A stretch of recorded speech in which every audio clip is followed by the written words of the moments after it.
오늘 하나님께서 우리에게 주시는 말씀은 여호수아 8장 30절에서 35절 말씀입니다. 한 절씩 교독하고 마지막 절은 같이 읽겠습니다. 그때 여호수아가 이스라엘의 하나님 여호와를 위하여 에발산에 한 제단을 쌓았으니 이는 여호와의 종 모세가 이스라엘 자손에게 명령한 것과 모세의 율법책에 기록된 대로 쇠 연장으로 다듬지 아니한 새 돌로 만든 제단이라.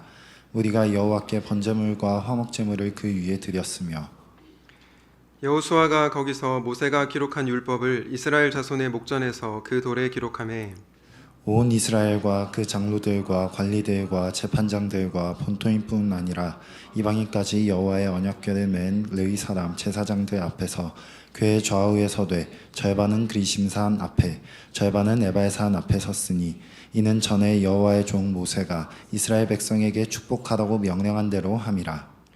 그 후에 여호수아가 율법책에 기록된 모든 것대로 축복과 저주하는 율법의 모든 말씀을 낭독하였으니 모세가 명령한 것은 여호수아가 이스라엘 온 회중과 여자들과 아이와 그들 중에 동행하는 거류민들 앞에서 낭독하지 아니한 말이 하나도 없었더라. 아멘. 오늘은 기업 공동체로서의 교회라는 제목으로 말씀을 전하겠습니다. 얼마 전에 유퀴즈 프로그램에 사법고시를 20살에 합격한 박지원 씨가 나왔습니다. 이분이 자신이 사시에 패스한 비결을 얘기를 해주었는데요. 그게 뭐냐면 공부한 내용을 잊어버릴 때쯤 다시 그 내용을 복습해서 보는 것이었습니다. 새로운 진도를 나가면서 며칠 전에 공부했던 내용을 반복해서 보고 기억을 하는 것입니다. 심지어 어느 정도까지 했냐면 공부한 내용을 화장실에 붙여놓고 샤워할 때마다 그 내용을 반복해서 보고 기억하는 그런 훈련을 했다고 합니다. 물론 20살에 사시를 패스할 정도니 머리가 엄청나게 좋은 분인 것은 틀림이 없습니다. 하지만 아무리 머리가 좋다고 해도 사람의 기억력에는 한계가 있지 않겠습니까? 자주 반복해서 암기하지 않으면 대부분의 사람은 우리가 공부한 내용을 기억을 못하게 되어 있습니다. 이런 점에서 저는 반복해서 기억하는 것이 중요하다고 생각하는데요. 사실은 신앙생활에 있어서도 동일하게 적용이 됩니다. 가끔 청년들이 저에게 물어봅니다. 목사님, 어떻게 하면 신앙생활을 잘할 수 있습니까? 저는 그럴 때 이렇게 대답을 합니다. 반복해서 복음의 진리를 기억하라. 반복해서 복음의 진리를 기억하라 라고 말씀합니다. 왜냐하면 그래야 그 내용이 저와 여러분의 삶에 내면화되기 때문입니다. 여호수아 4장에 보면 기억의 중요성을 얘기하고 있는데요. 여호수아 4장 5절에서 7절을 한번 보겠습니다. 그들에게 이르되 요단 가운데로 들어가 너희 하나님 여호와의 궤 앞으로 가서 이스라엘 자손들의 지파 수대로 각기 돌 한 개씩 가져다가 어깨에 매라. 이것이 너희 중에 표징이 되리라. 후일에 너희의 자손들이 물어 이르되 이 돌들은 무슨 뜻이냐 하거든 그들에게 이르기를 요단물이 여호와의 언약궤 앞에서 끊어졌나니 곧 언약궤가 요단을 건널 때에 요단물이 끊어졌으므로 이 돌들이 이스라엘 자손에게 영원히 기념이 되리라 하라 하니라. 지금 12돌을 세우고 있는 장면인데요. 이 12돌을 세우는 목적이 무엇입니까? 바로 기억하기 위함이었습니다. 하나님께서 베푸신 구원의 은혜를 기억하고 그 기억의 내용을 후손들에게 전하기 위하여 12돌을 세웠던 것입니다. 이런 점에서 교회는 기억 공동체라고 할 수 있습니다. 오늘 본문도 여호수아가 언약을 갱신하면서 우리가 기억해야 할 내용이 무엇인지를 알려주고 있습니다. 그렇다면 교회인 저와 여러분이 기억해야 할 복음의 내용이 무엇일까요? 묵상하실 때 말씀드린 것처럼 복음의 진리를 반복해서 기억함으로 복음에 합당하게 살아가게 되시기를 예수 그리스도 이름으로 축복합니다. 우리가 첫 번째로 기억해야 할 사실은 바로 하나님의 약속입니다. 하나님의 약속. 여호수아 8장 33절을 한번 다시 보겠습니다. 온 이스라엘과 그 장로들과 관리들과 재판장들과 본토인뿐 아니라 이방인까지 여호와의 언약궤를 맨 레위 사람 제사장들 앞에서 궤의 좌우에 서되 절반은 그리심산 앞에 절반은 에발산 앞에 섰으니 이는 전에 여호와의 종 모세가 이스라엘 백성에게 축복하라고 명령한 대로 함이라. 여러분, 지금 두 산이 나오죠. 그리심산과 에발산이 나옵니다. 그런데 이 그리심산과 에발산이 있었던 땅이 어떤 땅이냐면 세겜 땅입니다. 세겜 땅. 여호수아는 여호수아 8장에서 아이성 전투를 끝내고 아이성의 북쪽에서 약 20마일을 행군해서 세겜 땅에 이르렀습니다. 그리심산과 에발산이 있는 세겜 땅에서 지금 예배를 드리고 있는 장면이 오늘 우리가 읽은 본문입니다. 그런데 여러분, 왜 굳이 이 세겜 땅에서 여호수아가 이스라엘 백성과 예배를 드렸던 것일까요? 그 이유는 이 세겜 땅이 이스라엘 족장들과 맺은 하나님의 언약과 관련이 있는 곳이기 때문입니다. 우리 창세기 12장 6절 7절을 한번 같이 읽어보도록 하겠습니다. 시작. 아브라함이 그 땅을 지나 세겜 땅 모레 상수리 나무에 이르니 그때 가나안 사람이 그 땅에 거주하였더라. 여호와께서 아브라함에게 나타나 이르시되 내가 이 땅을 내 자손에게 주리라 하신지라. 자기에게 나타나신 여호와께 그가 그곳에서 제단을 쌓고. 여러분, 6절에 아브라함이 그 땅을 지나 어떤 땅에 이른다고 얘기하고 있습니까? 세겜 땅에 이른다라고 얘기하고 있죠. 세겜 땅에 이르렀을 때 하나님께서 아브라함에게 뭐라고 약속하십니까? 내가 이 땅을 너의 자손에게 주겠다. 여러분, 여호수아는 과거에 하나님께서 세겜 땅에서 이 땅을 너의 자손에게 주겠다라고 하신 하나님의 약속을 기억을 했던 것입니다.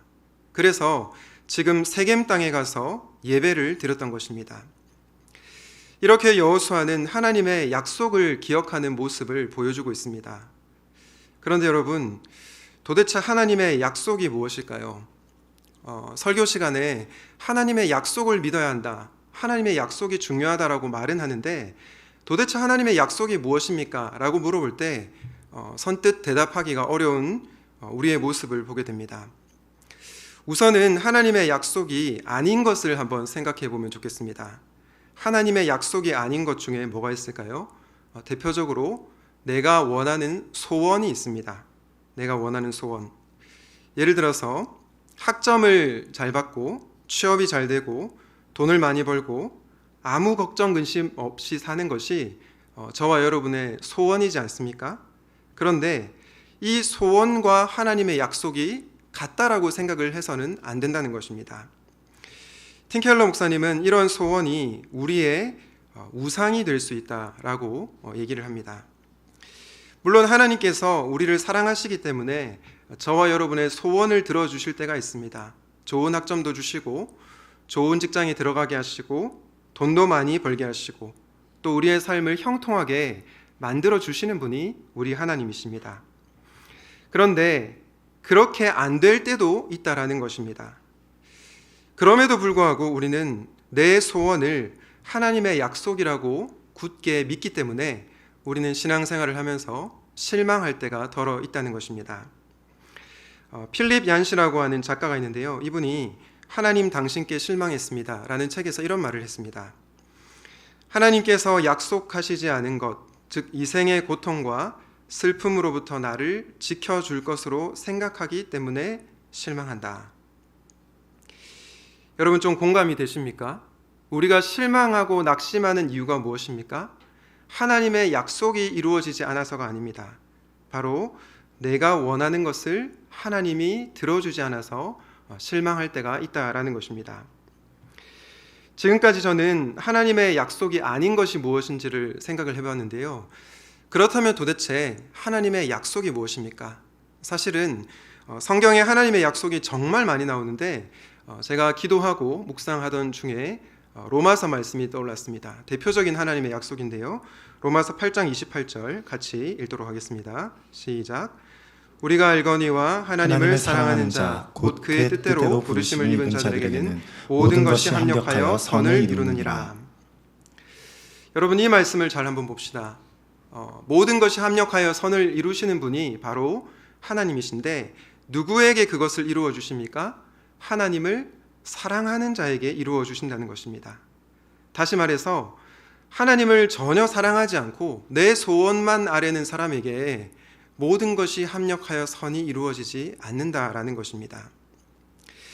그렇다면 두 번째로 바울이 말하는 모든 것이 무엇일까요? 말 그대로 모든 것입니다. 우리에게 일어나는 좋은 일뿐만 아니라 나쁜 일도 포함이 되고요. 심지어 저와 여러분이 짓는 죄까지도 모든 일에 포함이 됩니다. 오해하지 마십시오. 고난이 좋다는 말은 절대로 아니고 죄를 지어도 된다는 말은 아닙니다. 그런데 하나님께서 좋은 것뿐만 아니라 심지어 우리의 고난, 심지어 나의 실수와 죄까지도 합력하여 선을 이루신다. 이것이 바로 성경이 말하는 하나님의 약속이라는 것입니다. 사랑하는 청년 여러분, 사랑하는 성도님 여러분, 여러분은 무엇을 기억하고 있습니까? 우리가 기억해야 할 것은 나의 소원이 아니라 하나님의 약속임을 기억하시기 바랍니다. 하나님께서는 하나님을 사랑하는 자, 곧 그의 뜻대로 부르심을 입은 자들에게 모든 것이 합력하여 선을 이루게 하시겠다고 약속하셨습니다. 이 약속을 붙들고 어떠한 상황 가운데서도 믿음을 굳건하게 지키시기를 예수님의 이름으로 축복합니다. 교회인 우리가 기억해야 할 두 번째 사실은 무엇일까요? 둘째는 내가 또 넘어질 수 있는 죄인임을 기억해야 합니다. 내가 또 넘어질 수 있는 죄인임을 기억해야 합니다. 오늘 여호수아 8장 34절에 이렇게 말씀하고 있죠. 그 후에 여호수아가 율법책에 기록된 모든 것대로 축복과 저주하는 율법의 모든 말씀을 낭독하였으니, 여호수아가 지금 축복과 저주의 말씀을 모두 선포하고 있습니다. 그런데 축복과 저주의 말씀이 어떤 말씀일까요? 구체적으로 풀어드리면 이런 것입니다. 말씀에 순종하면 복을 받고 말씀에 불순종하면 저주를 받는다. 말씀에 순종하면 성공하고 말씀에 불순종하면 실패한다. 이것이 바로 축복과 저주의 말씀이라는 것입니다. 앞서 우리는 여호수아 설교 말씀을 통해서 이것을 확인했습니다. 여러분, 어떻게 해서 여리고성 전투에서 승리했습니까? 여호수아 6장에서 하나님의 말씀에 순종해서 매일 한 바퀴씩 돌고 마지막 7째 날 7바퀴를 돌았더니 그 여리고성이 무너졌습니다. 그런데 아간이 하나님의 말씀에 불순종했더니 어떻게 되었습니까? 아이성 전투에서 실패했습니다. 그 후에 다시 순종했더니 어떻게 되었습니까? 아이성 2차 전투에서는 승리했습니다. 이렇게 말씀에 순종하면 복을 받고 불순종하면 저주받는다. 말씀에 순종하면 성공하고 불순종하면 실패한다는 말씀이 바로 여호수아 8장 34절에 나온 축복과 저주의 말씀이라는 것입니다. 그런데 이 내용이 사실은 여호수아 이전에 신명기 말씀에서 기록되어 있습니다. 신명기 11장 26절부터 29절인데요. 내가 오늘 복과 저주를 너희 앞에 두나니 너희가 만일 내가 오늘 너희에게 명하는 너희 하나님 여호와의 명령을 들으면 복이 될 것이요, 너희가 만일 내가 오늘 너희에게 명령한 도에서 돌이켜 떠나 너희 하나님 여호와의 명령을 듣지 아니하고 본래 알지 못하던 다른 신들을 따르면 저주를 받으리라. 29절은 같이 읽겠습니다. 시작. 가서 자치할 땅으로 너를 인도하여 들이실 때 너는 그리심 산에서 축복을 선포하고 에발 산에서 저주를 선포하라. 네, 29절 말씀을 보십시오. 지금 어디에서 축복을 하고 있습니까? 그리심산이고 어디에서 저주를 선포하고 있죠? 에발산입니다. 여러분, 이 내용을 설교 끝날 때까지 꼭 기억하시기 바랍니다. 그리심산에서 축복을, 에발산에서 저주를. 이게 정말 중요하니까 꼭 기억하시기 바랍니다. 그런데 여러분, 신명기에서 하나님께서 분명히 이스라엘 백성들에게 말씀하셨습니다. 순종하면 복을 받고 불순종하면 저주받는다. 그런데 신명기 말씀에서 그렇게 말씀하셨는데 그 이후에 이스라엘 백성들이 순종했습니까? 불순종했습니까? 불순종했죠. 그렇다면 여러분, 세월이 흘러서 오늘 제가 읽은 여호수아 8장 30절부터 35절에 순종하면 복을 받고 불순종하면 저주를 받는다라는 말씀이 선포되었는데 이스라엘 백성들이 순종했을까요? 불순종했을까요? 불순종했습니다. 이후의 성경의 기록들을 보면 이스라엘 백성들이 계속 불순종하는 모습을 보게 됩니다. 그런데 사실 이스라엘 백성들만 실패했던 것이 아닙니다. 저와 여러분도 마찬가지 아닙니까? 여러분 지난주에 하나님 말씀에 순종하며 사셨습니까? 아니면 불순종하며 사셨습니까? 아마도 많은 분들이 불순종했다라고 대답을 할 것입니다. 우리가 하나님의 말씀을 몰라서 불순종하는 것이 아니라 이렇게 매주마다 설교 말씀을 듣고 또 큐티를 하고 성경 통독을 함에도 불구하고 우리는 여전히 말씀에 불순종하는 죄인들이라는 것을 알려주고 있는 것입니다. 그런데 여러분, 왜 하나님께서 우리가 실패하는 것을 알면서도 끊임없이 이 말씀을 선포하실까요? 사실 어떻게 보면 굉장히 힘 빠지는 일 아니겠습니까? 제가 누군가가 변화될 것을 기대하고 계속해서 권면을 합니다. 너 이렇게 살면 안 돼. 똑바로 살아야 돼. 라고 얘기를 하는데 때로는 당근을 주기도 하고 채찍을 주기도 하는데 그 상대방이 계속 변화되지 않습니다. 그러면 제가 그 상대방에게 그 말을 하고 싶을까요? 하고 싶지 않을까요? 하고 싶지 않겠죠. 마찬가지로 하나님도 인간의 입장에서 생각해 보면 그럴 수 있다라는 것입니다. 그런데 하나님은 저와 여러분에게 말씀하시는 것을 포기하지 않습니다. 왜 그럴까요? 신명기 10장에 그 내용이 나옵니다. 우리 신명기 10장 12절 13절 같이 읽겠습니다. 시작. 이스라엘아, 내 하나님 여호와께서 내게 요구하시는 것이 무엇이냐? 곧 내 하나님 여호와를 경외하여 그의 모든 도를 행하고 그를 사랑하며 마음을 다하고 뜻을 다하여 내 하나님 여호와를 섬기고 내가 오늘 내 행복을 위하여 내게 명하는 여호와의 명령과 규례를 지킬 것이 아니냐. 여러분, 여기에 기록된 하나님의 본심이 보이십니까?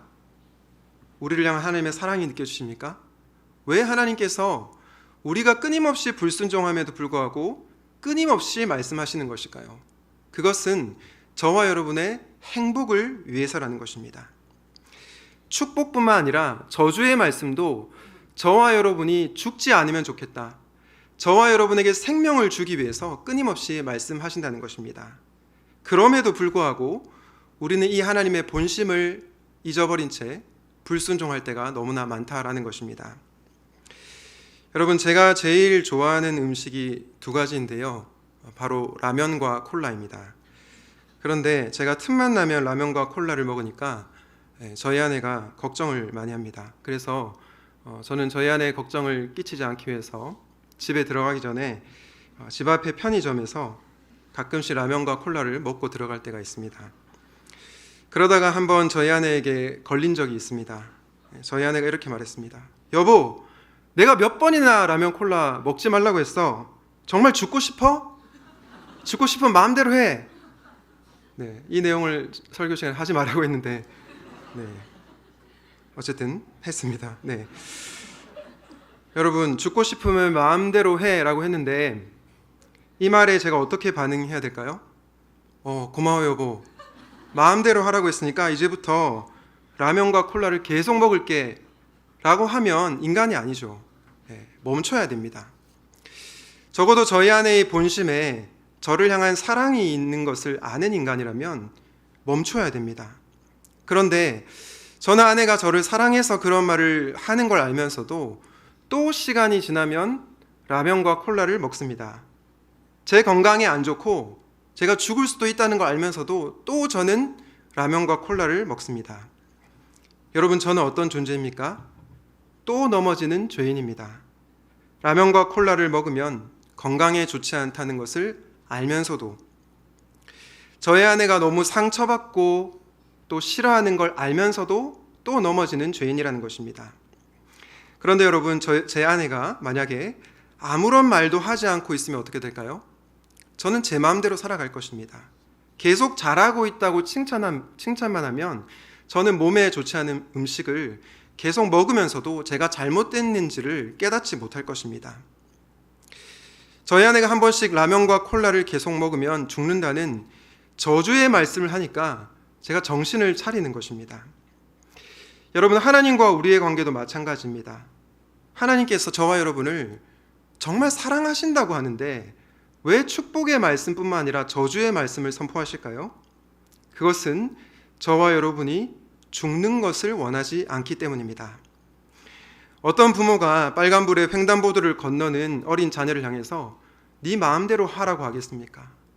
건너지 마! 건너면 죽어라고 소리치지 않겠습니까? 그게 바로 정상적인 부모의 마음이라는 것입니다. 우리 하나님의 마음도 마찬가지라는 거죠. 그러므로 사랑하는 청년 여러분, 사랑하는 성도님 여러분, 매주 선포되는 설교 시간에 축복의 말씀뿐만 아니라 이 저주의 말씀조차 하나님의 사랑과 은혜로 받아들일 수 있기를 바랍니다. 내가 또 넘어질 수 있는 죄인임을 깨달아야 그때서야 우리는 삶의 방향을 재조정하게 되어 있습니다. 바라기는 말씀 앞에서 내가 또 넘어지는 죄인임을 깨닫는 인생이 되시기를 예수님의 이름으로 축복합니다. 교회인 우리가 기억해야 할 사실은 무엇인가? 나의 소원이 아니라 하나님의 약속이었고, 두 번째로 내가 또 넘어질 수 있는 죄인임을 기억하는 것이었습니다. 마지막으로 우리가 기억해야 할 사실은 무엇일까요? 마지막은 하나님이 또 나를 용납해 주심을입니다. 여러분, 제가 앞서 신명기 11장 29절 말씀 설교 끝날 때까지 기억하라고 말씀을 드렸습니다. 기억이 나십니까? 예전에 한 목사님이 그렇게 말씀하시더라고요. 위대한 설교자는 청중을 믿지 않는다. 네, 설교를 절대 기억할 거라고 믿으면 안 된다라고 얘기를 하시더라고요. 저는 위대한 설교자이기 때문에 여러분을 믿지 않고 신명기 11장 29절을 다시 한번 보여드리겠습니다. 신명기 11장 29절 같이 읽겠습니다. 시작. 내 하나님 여호와께서 내가 가서 차지할 땅으로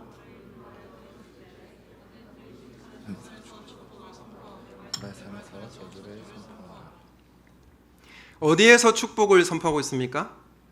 그리심산. 어디에서 저주를 선포하고 있습니까? 에발산에서 저주를 선포합니다. 자, 그런데 오늘 여호수아 말씀에서 어디에서 제단을 쌓고 어디에서 제사를 드리고 있습니까? 여호수아 8장 30절 31절 우리 같이 한번 읽어보도록 하겠습니다. 여호수아 8장 30절 31절입니다. 시작. 그때 여호수아가 이스라엘 하나님 여호와를 위하여 에발산에 한 제단을 쌓았으니 이는 여호와의 종 모세가 이스라엘 자손에게 명령한 것과 모세의 율법책에 기록된 대로 쇠 연장으로 다듬지 아니한 새 돌로 만든 제단이라. 우리가 여호와께 번제물과 화목제물을 그 위에 드렸으며. 여러분, 여호수아가 지금 어디에 제단을 쌓고 있습니까? 에발산에 제단을 쌓고 있습니다. 그리고 에발산에서 번제와 화목제를 드리고 있습니다. 다시 신명기 말씀으로 돌아가서 생각해 봅시다. 앞서 신명기 11장 29절에서 어디에서 저주를 선포한다고 했습니까? 에발산에서 저주를 선포한다고 했습니다. 그런데 그 저주를 선포한 에발산에서 제단을 쌓고 그 저주를 선포한 에발산에서 제사를 드리고 있다라는 것입니다. 여러분, 하나님의 말씀에 불순종하면 죽는다라고 하는 그 저주를 선포한 에발산에서 제단을 쌓고 제사를 드린다는 것입니다.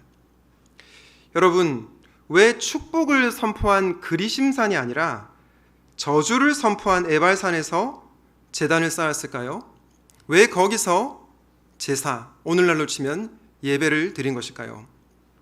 이것은 제사를 통해서 저주의 문제를 해결하기 위함이었습니다. 여러분, 구약시대 때 이스라엘 백성들이 죄를 지으면 제사를 드리는데 그때 누가 죽습니까? 동물을 잡아서 죽입니다. 그런데 구약부터 신약까지 다 알고 있는 우리는 이 저주를 선포한 에발산에서 누가 대신 저주 당하셨는지를 잘 알고 있습니다. 우리 갈라디아서 3장 13절 같이 읽겠습니다. 시작. 그리스도께서 우리를 위하여 저주를 받은 바 되사 율법의 저주에서 우리를 속량하셨으니 기록된 바 나무에 달린 자마다 저주 아래 있는 자라 하였습니다. 여러분, 율법의 저주가 뭐라고 얘기했죠? 불순종하면 죽는다. 하나님 말씀에 순종하지 않으면 심판받는다였습니다. 그런데 지난주 여러분이 불순종하고 살지 않았습니까? 그런데 여기 어떻게 살아 있습니까? 어떻게 살아서 지금 하나님 앞에 예배 드리고 있습니까? 그 이유는 그리스도께서 저와 여러분을 대신하여 저주를 받으셨기 때문입니다. 예수님께서 우리를 대신하여 나무에 달리셨기 때문에 율법의 저주로부터 우리가 해방되게 된 것입니다.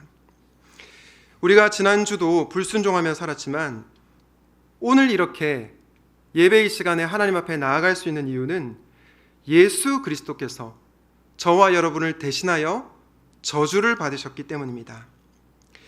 예수 그리스도께서 십자가에서 죽으심으로 말미암아 우리가 하나님 앞에 예배자로 나아갈 수 있게 되었다는 것입니다. 아마 사탄은 저와 여러분을 향해서 이렇게 속삭일 것입니다. 야, 너 그러고도 신자라고 할 수 있어? 지난주에 또 죄졌지, 또 불순종했지, 그런데 어떻게 오늘 뻔뻔하게 이 예배의 자리에 나왔니? 라고 사탄은 우리를 공격할 것입니다. 그때 하나님께서 사탄에게 이렇게 말씀하실 것입니다. 야, 사탄, 내 아들 예수 그리스도가 샘물의 성도들을 위해서 저주받았거든. 그래서 나는 그 예수 그리스도의 희생의 근거에서 오늘도 샘물의 성도들을 또 용납해 줄 거거든. 이렇게 말씀하신다는 것입니다. 여러분, 저는 이 그리스도 안에서 하나님이 우리를 용납해 주심이 우리의 삶을 근본적으로 바꿀 수 있다고 확신합니다.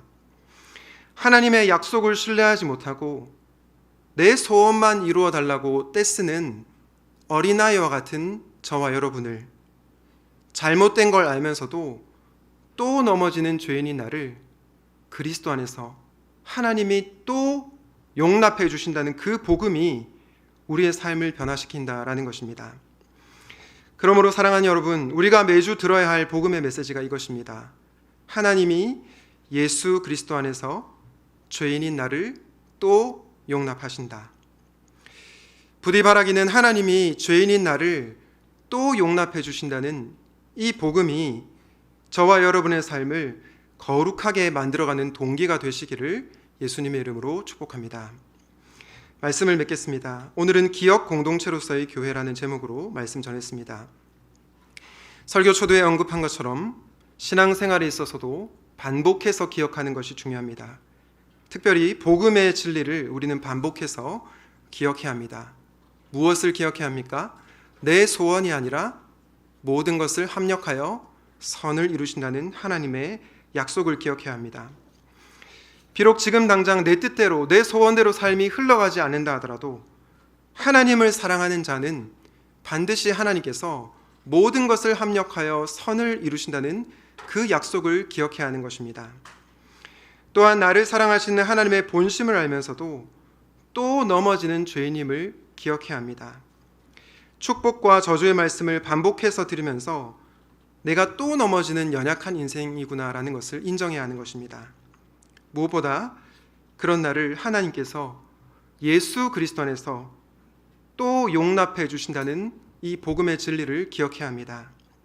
에발산에서 저주받아야 하는 나를 대신하여 저주받으신 예수 그리스도의 사랑을 기억하는 가운데 거룩하게 변화된 삶을 살아가는 여러분 되시기를 예수님의 이름으로 축원드립니다. 아멘. 오늘 말씀을 기억하면서 다시 일어나 함께 찬양하도록 하겠습니다.